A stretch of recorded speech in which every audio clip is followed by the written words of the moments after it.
Okay, just so you know, there are multiple ways to solve all of these problems. In number one, a store advertises 15% off, regularly sells for $300. So I have the original, I have the discount, okay?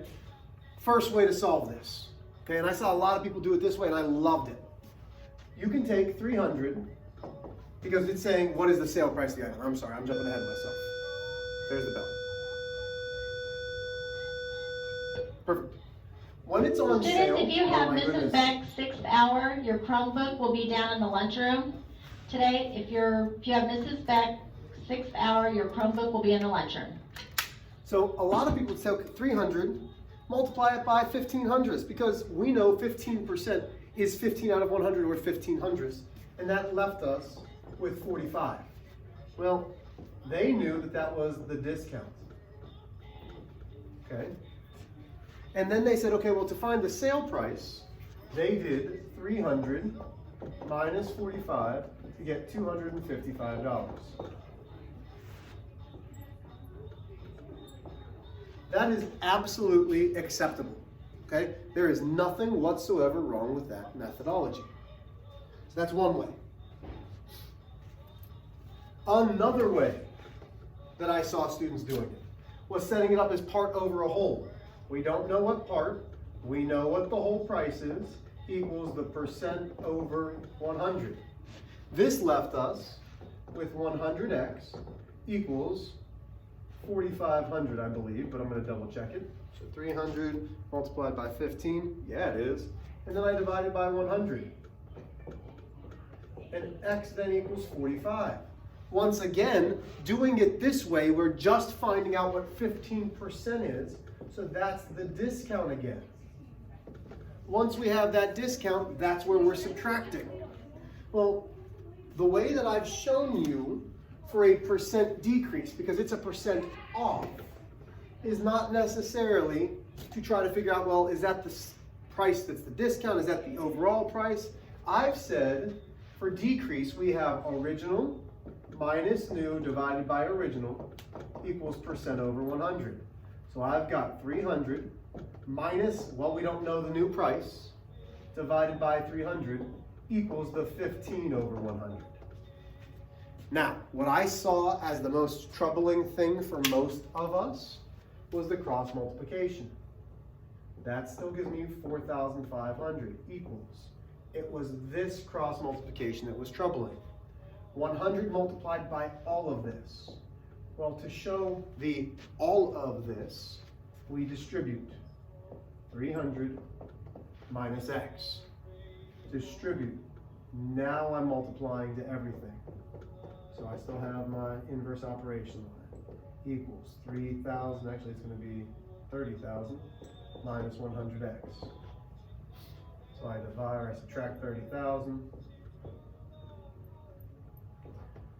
That leaves me negative 100x and negative 25,500.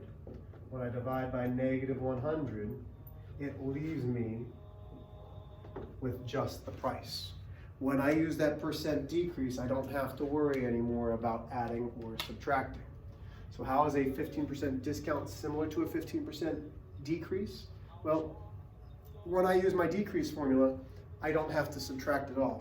But we know that 15% is coming off of the price no matter what. So letter C, if 8% sales tax is charged on the sales price, what is the total tax? So this is going back to module 1 and module 2. I'm not quite sure which one. So as I erase, we need to know again, percent is out of 100. So that's 8 100ths or 800ths. So we take our original price. Students, please be sure and check your Chromebooks. Make sure the name on the bottom of your Chromebook is yours. We have a few that have accidentally picked up someone else's Chromebook. Thank you. So we have our sale price multiplied by what the tax is. Remember, before we said tax and tips, we had to add back into the original. So when I do this, and I'm not going to do this longhand because, no offense, I'm tired. I don't want to. Gives me 20 and 4 tenths. Well, if this is money, which it is, that's 20 and 40 cents. So now I take $255 plus $20.40, and that's going to give me, with sales tax, $275.40. How is 8% sales tax like an 8% increase? Well, we've added that 8% into our problem. There's number one. Number two, again, you have a lot of different ways to do this. I'm just going to use the percent increase or decrease model. If you do it a different way and it works for you and you understand it, I'm not upset by that. I want you to have multiple ways in your back pocket. So, a baseball team has 80 players show up for tryouts last year, and this year has not. Oh, nope. Number two, selling for 72 is reduced to 65, the percent decrease in price. Original minus the new divided by the original equals the percent divided by 100. In this case, can we see that? Yeah. In this case, we can simplify first. So that leaves me 12 72 equals x over 100. Cross multiply, 72x equals 1,200. Divide by 72, and it says round your answer to the nearest tenth. That's a pretty good idea that it's going to be a decimal. And it gives me x equals 16 and 66/100ths repeating. So if I want to round this to the nearest tenth, it will be 16 and 7/10%. If you put that, I would have to mark it wrong. Percent decrease. Again, is this the only way to do it? Absolutely not. Is that the way that I would suggest? Yeah, probably. If it's talking about percent increase or decrease, I'd be using those. Okay, last one. Let's do number 3.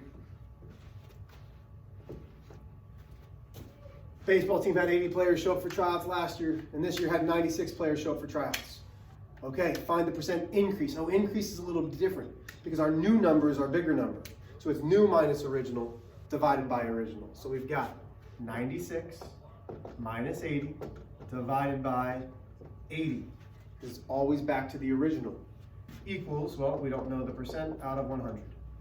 One more time, we can simplify this. That's awesome. That gives me 16 divided by 80 equals x over 100. Cross multiply. 80x equals 1,600. Divide by 80. I'm guessing that's going to be 20%, but let's use the calculator. Woohoo! It is 20. So it is a 20% increase. Number 4 will probably be a warm-up question for tomorrow. So, might not be a bad idea to give it a try, but we'll go over number 4 tomorrow. We have a quiz on Monday, March 2nd. So today, first hour you got a little bit, 5th and 6th hour you got something, 2nd and 3rd hour I hope you're watching this. Tomorrow we're going to do some practice problems. Friday we're going to do some practice problems. And then on Monday we have a quiz.